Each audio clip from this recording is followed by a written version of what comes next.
¿Qué tal, amigas, amigos? Les saluda Alan García Huitrón, criminólogo y maestro en Derechos Humanos y Democracia, profesor e investigador en el Instituto Nacional de Ciencias Penales y colaborador en el Instituto de Estudios Criminológicos Transdisciplinarios, el IECRIMT, el cual les da la más cordial bienvenida a su sección de cápsulas.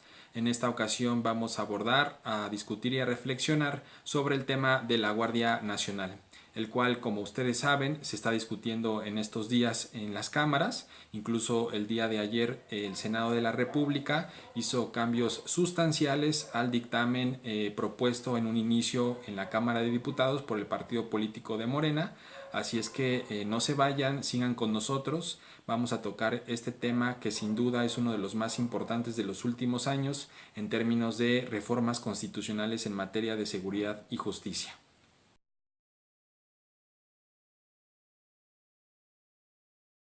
En un primer momento es importante discutir qué es la Guardia Nacional, o por lo menos cuál es la perspectiva o el enfoque que el Ejecutivo Federal y el Partido Político de Morena tienen sobre esta propuesta. Para ello tenemos 4 documentos institucionales, formales y públicos a través de los cuales es posible mirar la esencia, por así decirlo, de la Guardia Nacional, de esta propuesta. En un primer momento el programa de gobierno, el cual fue entregado al Instituto Nacional Electoral como parte de la plataforma electoral de Juntos Haremos Historia. En un segundo momento ya la coalición Juntos Haremos Historia en el poder, está el plan de seguridad y paz 2018-2024, el cual fue propuesto en noviembre del año pasado. En un tercer momento ya es la iniciativa como tal, que reforma diversas disposiciones constitucionales, y en un cuarto momento la Estrategia Nacional de Seguridad Pública, que fue publicada hace un par de semanas en este año, igual por parte del Ejecutivo Federal. Nos vamos a centrar en la parte de la iniciativa. El día de ayer el Senado de la República modifica sustancialmente, no totalmente, pero sí sustancialmente, esta primera iniciativa. De este dictamen aprobado el día de ayer es posible mencionar 7 puntos clave. El primero de ellos es que, en efecto, la Guardia Nacional va a estar conformada por Policía Federal, que incluso se menciona que después de aprobar este dictamen, la Guardia Nacional toma control de las atribuciones, de los objetivos de la Policía Federal, pero también va a estar conformada por Policía Militar y Policía Naval. En ese sentido estamos hablando de una Guardia Nacional mixta, no una Guardia Nacional civil. Es una institución federal, civil, disciplinada, profesional, que va a tener por objetivo, por un lado, la salvaguarda de los derechos de las personas, preservar el orden y la paz públicos. En ese sentido es un fin de seguridad pública en términos de la Ley General del Sistema Nacional de Seguridad Pública, pero que también va a tener como objetivos la salvaguarda, la protección de los bienes y recursos de la nación. En ese sentido podríamos hablar que también es un objetivo de seguridad nacional. Finalmente, también en el dictamen aprobado el día de ayer se menciona que una finalidad es el colaborar y coordinarse con los estados y con los municipios, que pareciera más una finalidad administrativa que propia de un paradigma de la seguridad. También se menciona que esta Guardia Nacional va a estar formada a partir de la doctrina policial en términos de derechos humanos, de servicio a la sociedad, de perspectiva de género, de principio de objetividad, de legalidad, de honradez, de profesionalismo, en fin, de todos estos principios reconocidos en nuestra Constitución y que aplican a las instituciones policiales. Y esto es importante, puesto que en la primera iniciativa y en los documentos que mencionaba, pues sí se miraba una formación dual en términos de conocimientos teóricos y prácticos militares, de ejercicio o de entrenamiento físico castrense. Con este dictamen aprobado el día de ayer por el Senado, ya se subraya que la formación es totalmente policial y totalmente apegada a los tratados y al respeto a los derechos humanos. Un tercer punto clave en el dictamen aprobado el día de ayer por el Senado es que se eliminan una serie de artículos constitucionales en términos de la Guardia Nacional de 1848. Los cuales mencionaban, por ejemplo, el derecho y la obligación de los ciudadanos de enlistarse y de servir a esa guardia, de facultar al Congreso para expedir sus reglamentos, de que el presidente pudiera disponer de ella. Todo eso se elimina en términos de la guardia, pero de 1848. Un cuarto punto importante es que se faculta al Congreso de la Unión a expedir leyes, todas ellas respetando derechos humanos, principalmente la ley de Guardia Nacional, una ley que también sea para establecer la coordinación entre la Federación, los estados y los municipios, una ley que regule el uso de la fuerza y una ley nacional de registro de detenciones. Todas ellas, repito, bajo el marco del respeto a los derechos humanos. Un quinto punto importante también del dictamen aprobado es que el presidente, en tanto la Guardia Nacional no sea óptima, no esté desarrollada, no esté implementada, el presidente podrá máximo en 5 años disponer de la Fuerza Armada Permanente. En ese sentido, pues se hablaba en un principio de 3 años, ahora que quedó ya en 5 años. Un sexto punto importante es que también en el dictamen, en los transitorios, se obliga a los estados o a los gobernadores a presentar un diagnóstico y un programa en poco tiempo para fortalecer a las policías estatales y municipales, y que después de un año de presentado ese diagnóstico y ese programa será evaluado anualmente, y esto será entregado al Consejo Nacional de Seguridad y a las respectivas legislaciones. Como último punto, séptimo punto clave de esta propuesta, es que se da la facultad al presidente de la República de designar a el titular del órgano del mando superior. En ese sentido se abre la posibilidad que sea un titular civil o un titular militar. También se crea una instancia de coordinación operativa interinstitucional que va a estar conformada tanto por la Secretaría de Defensa Nacional, Secretaría de Marina y la Secretaría de Seguridad y Protección Civil. Estas 3 secretarías van a estar a cargo para decidir la estructura jerárquica, los regímenes de disciplina, el cumplimiento de tareas y responsabilidades, servicios, normas de ingreso, profesionalización, ascensos y prestaciones de la Guardia Nacional. En ese sentido también se prende un poco los focos rojos, puesto que esto implica una esencia mixta de la Guardia Nacional. Estos serían los 7 puntos importantes que el Senado de la República aprobó el día de ayer.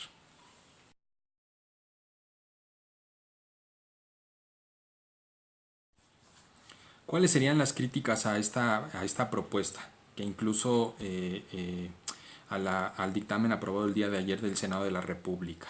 Por un lado, tenemos que esta propuesta inicial de la Guardia Nacional desnaturaliza el objeto por el cual fue creada la Guardia Nacional hace ya un siglo.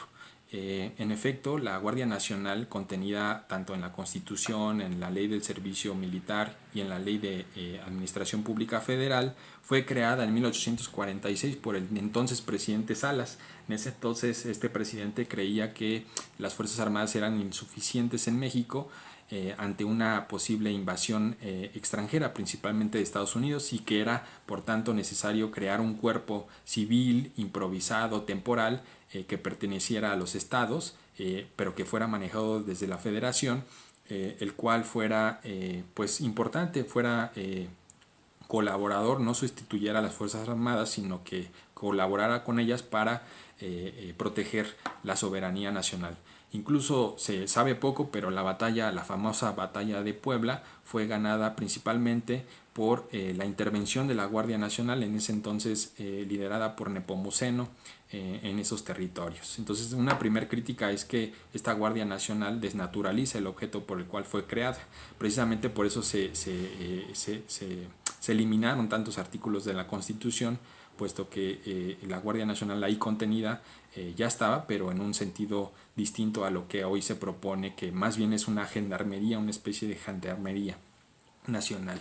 Un segundo punto, una segunda crítica tiene que ver con los impactos de la militarización de la seguridad pública.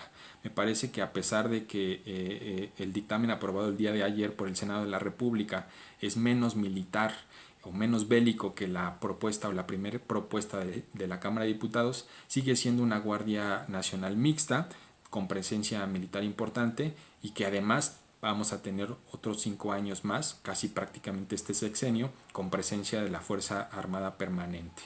Entonces, en ese sentido, me parece que habría que subrayar los impactos negativos de la militarización de la seguridad pública.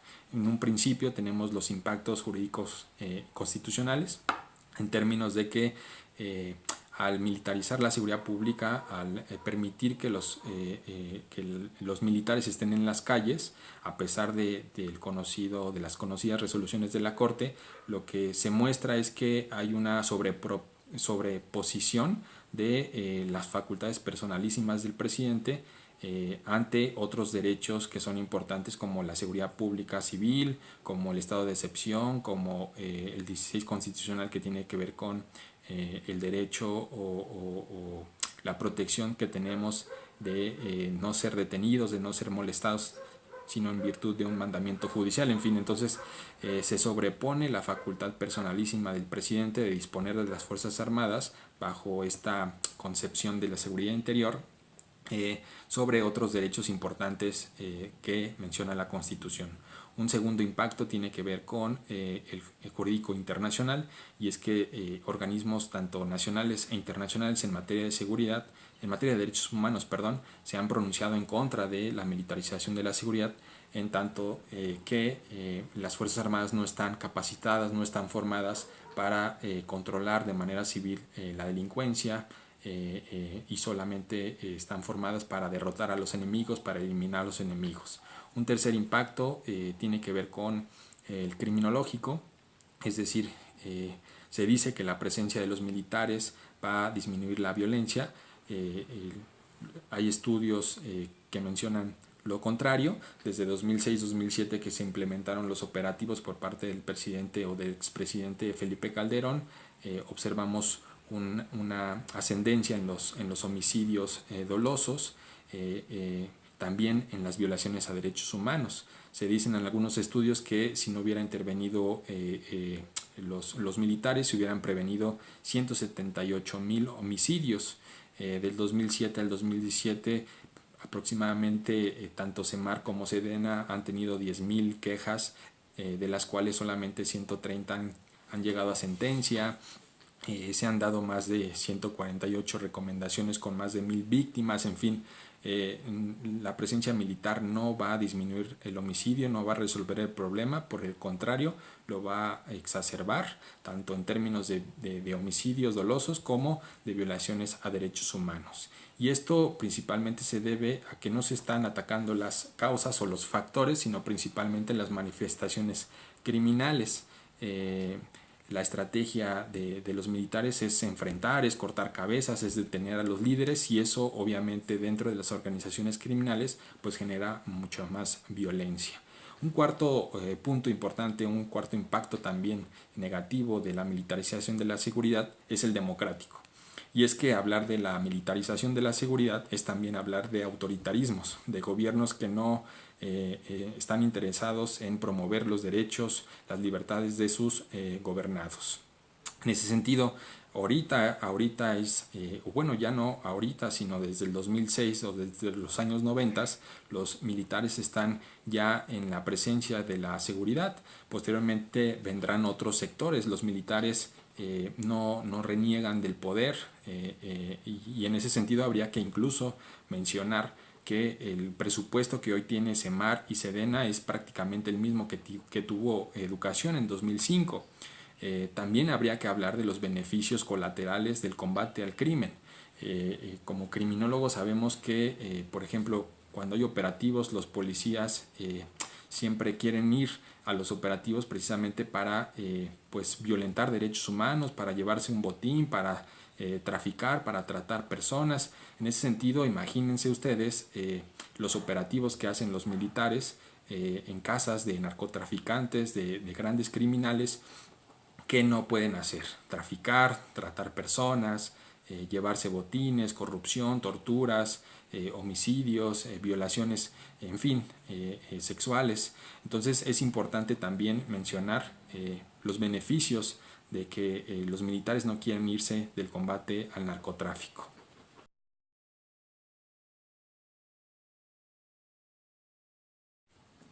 ¿Cuál sería entonces la propuesta? Somos conscientes de que efectivamente partimos de un problema de inseguridad, una crisis de inseguridad, y de que las policías municipales, estatales no están capacitadas, no están profesionalizadas para enfrentar el problema de la delincuencia, que no es una delincuencia común, marginal, sino una delincuencia organizada.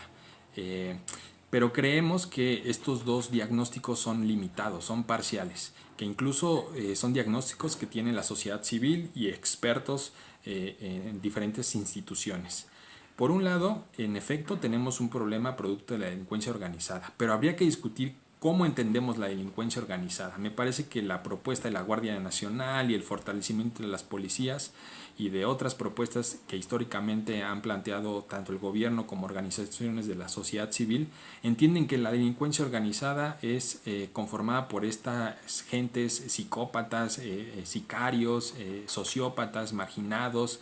No, la delincuencia organizada hoy en día, desde una perspectiva criminológica, es una delincuencia económica principalmente. En ese sentido, pensar que la delincuencia organizada solamente son estos grupos de chapos, de mayos zambadas, de losetas, pues es absurdo. La delincuencia organizada no existe en México si no es por la colusión que hay entre los criminales y los militares, los marinos, los diputados, los senadores, los gobernadores, los presidentes municipales. En ese sentido, si verdaderamente queremos combatir la delincuencia organizada, pues no será ni tan siquiera con una Guardia Nacional, sea mixta, sea civil, sea militar, ni con el fortalecimiento de las policías. Necesitamos programas institucionales que combatan la corrupción, que combatan la delincuencia de cuello blanco. Por otro lado, se dice que las policías no están capacitadas, pero me parece que los policías han sido los chivos expiatorios por excelencia, puesto que no se habla también de que los gobernadores, que los presidentes municipales, que los políticos en los estados y en los municipios también están coludidos y también son deficientes para combatir el crimen organizado. El crimen organizado no se combate, no se derrota, se controla. Y no es a través solamente de la violencia, sino principalmente de la inteligencia financiera, de la inteligencia económica que pudiera tener no solamente un cuerpo policial, sino también un cuerpo político con voluntad de verdaderamente disminuir este problema. Y no solamente un combate frontal hacia las clases o hacia los sectores más bajos del crimen organizado, sino también a las conexiones políticas nacionales e internacionales. En ese sentido, me parece que la Guardia Nacional, sea civil, sea mixta, sea militar, no va a resolver el problema de la delincuencia organizada, que es más político, que es más de política que de términos de seguridad.